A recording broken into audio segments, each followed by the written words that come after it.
La palabra de Dios dice en el Salmo 51, versículo 1 al 4: Ten piedad de mí, oh Dios, conforme a tu misericordia, conforme a la multitud de tus piedades, borra mis rebeliones. Lávame más y más de mi maldad y límpiame de mi pecado, porque yo reconozco mis rebeliones y mi pecado está siempre delante de mí. Contra ti solo he pecado y hecho lo malo delante de tus ojos, para que seas reconocido justo en tu palabra y tenido por puro en tu juicio. Lávame más y más de mi maldad, límpiame de mi pecado. Quiero intitular el mensaje en esta ocasión: culpa y perdón. La ofuscación del ser humano cuando vive en pecado es que solo piensa en la culpa, en el pecado. Ni siquiera piensa en que necesita ser perdonado por Dios, a quien ha ofendido, sino que muchas veces el enemigo mismo le permite que él se sienta en ofuscación, no haya que hacer, y durante así el enemigo mismo tiene poder sobre esa persona. Pero quiero decirte que de tu situación en que vives, esa situación caótica, esa situación que te tiene cohibido, que aún no alzas tus ojos para ver hacia arriba, te sientes culpable, no sientes que Dios te ama y te quiera por esa situación en que has vivido.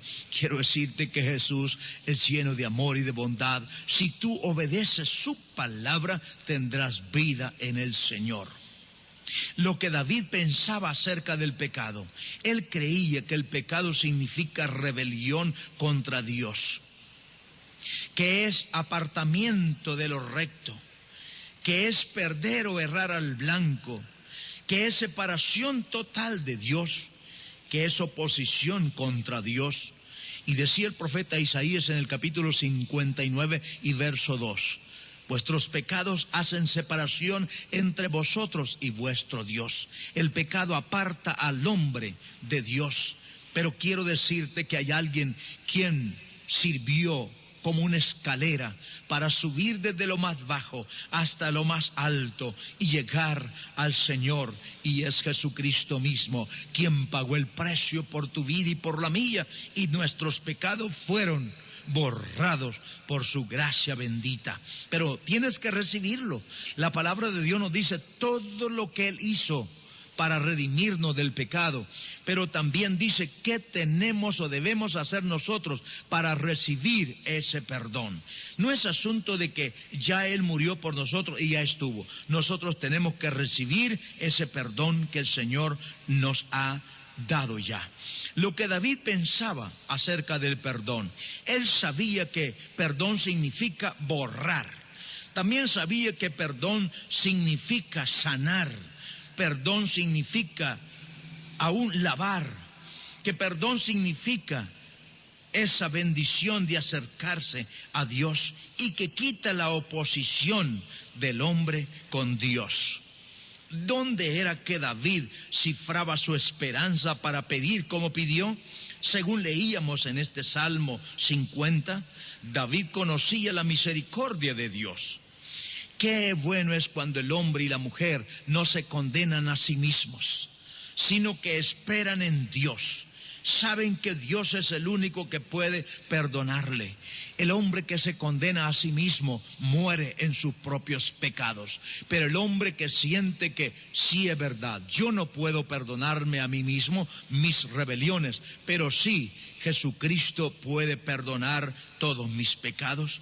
La revelación de la misericordia de Dios inspira confianza al hombre para pedir el perdón. Le permite acercarse al Señor con confianza. La revelación de la misericordia de Dios mueve al hombre al arrepentimiento, y el hombre viene a sentir los efectos de ese perdón en su propia vida. No es asunto de que le han contado, que le han dicho.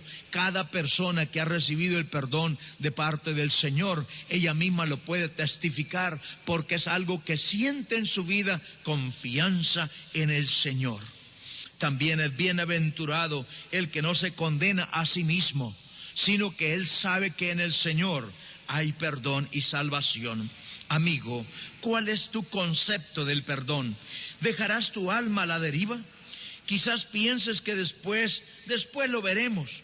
¿Y qué pasa si ya es demasiado tarde? Hay algunos que están diciendo que allá en la hora de la muerte ya se va a ver, pero demasiado tarde para ver. Yo prefiero estar listo, aunque no sea el tiempo, y no estar pensando en quererlo cuando ya no haya lugar. Amigo, no solo por la dulce misericordia de Dios es que tenemos el perdón. Entonces tú puedes recibir ese perdón. Tan solamente renuncias a tus pecados, renuncias a ese mundo de falsedad, ese mundo que te ha engañado, ese mundo que te ha lastimado, ese mundo que te ha quitado toda la bendición. Reconoce la misericordia de Dios, que significa compasión y lástima. Cuando Dios vio el intento humano de vivir para Dios, la necesidad del perdón y que el hombre no tenía nada que tuviera valor para Dios, Él se echó a cuestas esa responsabilidad por su amor y compasión, esa lástima, para que nosotros ahora podamos recibir ese perdón en gratitud y alabanza a nuestro Dios. Ya no es hora que estés cavilando. ¿Qué hago? ¿Qué hago? Amigo, busca la iglesia del nombre de Jesús. Allí donde te invoquen el nombre del Señor en el momento del bautismo, es allí donde vas a recibir ese perdón, porque solamente así la sangre de Jesús puede limpiar tu pecado. Cuando invocas el nombre de Jesús, traes todo, pasión y muerte del Señor. La sangre y el nombre de Jesús representa todo su sacrificio para tu propia vida. Ya no vagues buscando la salvación por tus esfuerzos humanos, haciendo y otras cosas que no te los aprueba Dios. Dios no va a aprobar nada de lo que tú tienes, porque no tienes nada. Él no va a aceptar ofrendas, Él no va a aceptar dinero, Él no va a aceptar ni ayunos ni vigilias, sino obediencia es lo que quiere el Señor. ¿Y dónde mostrarás esa obediencia? Es cuando te arrepientas de tus pecados, te bautices en el nombre de Jesucristo, entonces tus pecados serán remitidos en el nombre de Jesús, y es entonces cuando Dios aún te va a llenar con su Espíritu Santo. ¡Y qué satisfacción! Esta obediencia no solamente es un componente de tranquilidad, sino que es satisfacción, es algo que tú mismo lo vas a sentir y lo vas a testificar. Acepta hoy ese perdón que Jesús te da. Él murió en la cruz del Calvario no para exhibirse, sino para llevar tu pecado y condenarlo y lavarte de él desde ya.